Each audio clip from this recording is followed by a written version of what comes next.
so much for coming in. We're going to be talking today about community. My name is Keshav. The way you say my name is you take a K and shove. That's how you say my name. And so today we're going to be talking about, before we go any further, I want to talk about something which is important to a lot of people and could have affected a lot of people. How many in the audience have ever felt in the last 2 years a moment where they felt completely low, completely down, despair, dejection at some point? I'll put my hand up. I'm an entrepreneur. I face that almost every 3 weeks, right? And that's something which is important, especially in the last week when we heard about some of the unfortunate incidents that have happened with Kate Spade and Anthony Bourdain as well, which is there's a problem right now, which is we have an epidemic that's going on. I faced this personally when I was doing my first venture. I went to this point where we became extremely profitable and then we completely lost everything.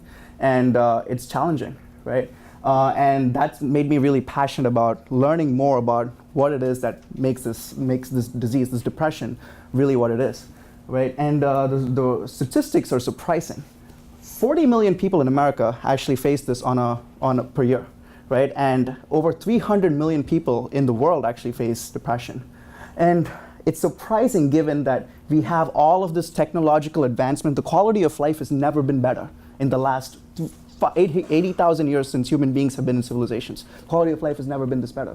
Yet, the depression rates are drastically rising, right? The current generation has a higher tendency to feel this way over previous generations in the past.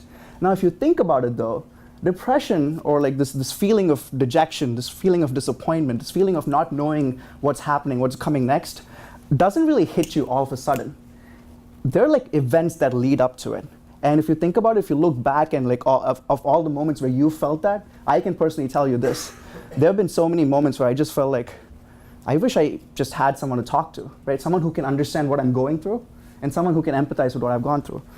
And that's an interesting statistic which we actually never realized. 60% of all the people who've actually faced that point in their lives actually required help or advice or support of some sorts from people around them who empathized with them, who understood what they were going through, which they couldn't find from their immediate social circles. 60%. And for all the extroverts out there, this might be relatively, oh, I have a great support system, I have a great network. But there's a lot of people as well who don't necessarily have that. And if you think about it, the way human beings are designed is that we're designed to be social creatures. We're designed to feel like we belong in a community. However, with the Industrial Revolution and the information age, our feeling of belonging has translated into something called social media, right? And if you look at social media right now, social media rewards you for how pretty you look, how how funny your tweets are, how much of a great troll you are on Reddit, right? Those are all the ways in which social media creates reward systems. And there's a reason why kids these days who spend more time on social media actually have a higher chance of feeling socially isolated. Social discontentment is on the rise. So we were thinking about this a lot, and this is something which has personally affected me and something which I'm really passionate about. And I thought to myself, social media is not going anywhere, right? Social media is so ingrained in us. The feeling of connection is so important to us. That's not going anywhere. Digital connection is the future. But what if we take the idea of social connection, the concept of social media, and instead of creating a reward system that benefits you based on, again, your external appearances, how funny you are, creates a reward system based on the positive interactions that you've been a part of, right? Creates a reward system, creates a culture that encourages you to seek support, ask questions, discuss openly, and essentially benefit from that. And the whole cool thing is, like, you don't want to get that support from everyone. I don't want to get that support from everyone. I want to get that support from people who've gone through the same thing as me. I want to get that support. If I'm an entrepreneur and I'm feeling a burnout moment, I want to get that support from someone who's gone through the same. If I'm someone in the LGBTQ community trying to come out to my parents, that's a big, sensitive topic to think about. And you don't want that support from everyone. You want to find that support from people who've gone through the same. And finally, it's local to your region. The previous speaker mentioned how important it is to have that relationship. Knowing that someone out there, like, is just 3 blocks away, who's gone through the same thing as you, is so much more gratifying, is so much more valuable. Which is what we did. We built an app called Communiti. Communiti is a free mobile app that allows you to come together as a group, as a community, discuss ideas, ask for support, and talk openly about the things that matter with groups of authentic, like-minded people all located around us. So there's 2 big things over here. One is that it's groups of like-minded people, and they're all located around us. Right, oops. I think you're using the old slides. Okay, it's fine. We will, so the addressable market over here right now is, if you look at the addressable market right now, there's over 237.6 million Americans with smartphones. The people who are open to the idea of social media is about 178 million people. And now if you look at the 60% of people who are open to the idea of getting support, who require support systems, that's about 60%. So that's just in America, we're targeting, our target market is about 107 million people. Right, so this over here is our team. And so again, like, we're just three people really passionate about what we're going through. All three of us have been entrepreneurs in our past lives. And this is something that, again, like, we've experienced in the past, and that's the reason why we're building this. And so from now, I want to just open it up to questions, and let's have a discussion. Yes? So for someone to match up to me and my experience and so on and so forth, I don't have to obviously enter all that information. You're going to ask me to maybe opt in and take my LinkedIn, my Facebook, whatever it is that I have already available online, so you can take that, my background experience.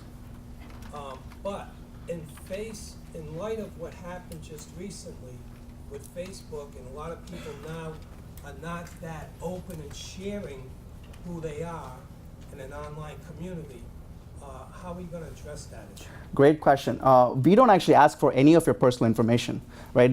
So one thing is you just log into the app, you put in your name, your photo is automatically picked up, and essentially we're modifying that as well right now, so you can actually have the option to change your photo.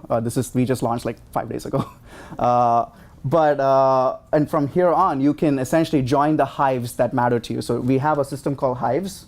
So this is like a quick introduction. So you come in, you can actually see, for example, all the local hives around you. So this is like all the local communities that exist. You join those communities, and essentially you ask questions, right? And as you ask questions, again, we're not asking of any of your personal information at all, right? And every time you ask a question and someone answers your question, if you notice on the screen, there's like a yellow button over there.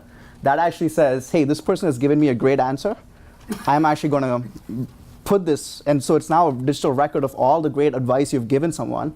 And the cool thing with Community is that every time you give someone a great answer, or every time you receive a great answer, you get some points, right? So it's essentially creating a culture where you're encouraged to help other people. You're encouraged to give that support. And for someone, I was getting growth hacking advice from someone. Someone had like 500 of those Community karma points. That's like powerful in the professional world, telling them, hey, I've actually helped people around me, and this is the validation for that. This is the proof of that. So that's how we're addressing that. Yes? How do you make the money? Good question. So we mentioned the reward system, and we mentioned that it's localized. So if you look at our sponsor over there, it's Foley Hog, right? So what they're doing right now is they're sponsoring this meetup, and with the hopes that people will come in and they will look at the ad over there with the hope that someone will convert. Now what we're doing is, let's take the entrepreneur community that we have in the app right now. If, say, someone has interacted with the entrepreneur community, has gotten a lot of positive interactions, and has, say, like 500 community karma points, we want to have a system where essentially we want to have partnerships with organizations that could benefit from these qualified entrepreneurs, right? The people who have actually positively engaged with the local community, and create a coupon-based system. So if, say, for example, you have 500 karma points, you're eligible for 20% off on your first 1-hour session with the attorneys over there. So that way, this is not an ad. You're not actually intrusive. It's a two-way system where both parties are incentivized. And 3, you know that this is a qualified system because, again, these are the people who have actively engaged with the local community. These are the people who have actually done certain tasks to build up to that point system. And it actually creates this, again, a culture where you're encouraged to like contribute more and build the community engagement. That's and so we have a coupon-based system, so that's how we monetize. But yeah, I'm not gonna lie, we need users to do this. So yeah. One more question. Yes. You mentioned something about trolls earlier. Do you have like a system for monitoring the posts that people are putting to make sure there's not bad advice? Yep. Good question. This just brings me to like the competition slide as well, really quickly. So if you look at our competition, it's all over the place, right? If you think about it, discussion boards have existed since time immemorial, right? And some of our popular trolling platforms include Reddit, Twitter, for example, and even sometimes Snapchat.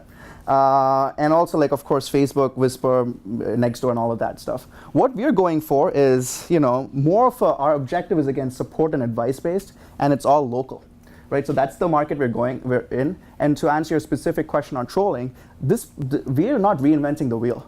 That's the cool thing about it. So people who use Stack Overflow, for example, there's a great example from Stack Overflow where they actually appoint community members, community managers, and essentially it becomes a self-curating system where people are encouraged to, again, make sure that none of the people that belong to that certain programming language actually pose questions or like post things that are irrelevant. But again, that's also like takes a lot of involvement from the local community. The second thing we're doing from an implementation perspective is it's a very stringent flagging process. So even if your posts are flagged 3 times, that post is off. And flagging is like very obvious when you use the app. It's like you can just click a button and it's flagged. And if a user is flagged 3 times, if that specific user is flagged, he or she is off that system. Right, so we are making it more stringent for people to use the app and like put questions that are irrelevant, because again, certain platforms benefit from trolling because it creates that network effect. We don't want to play in that space. Thank you. Yeah. Thank you so much, and please feel free to download the app and help your local entrepreneur community.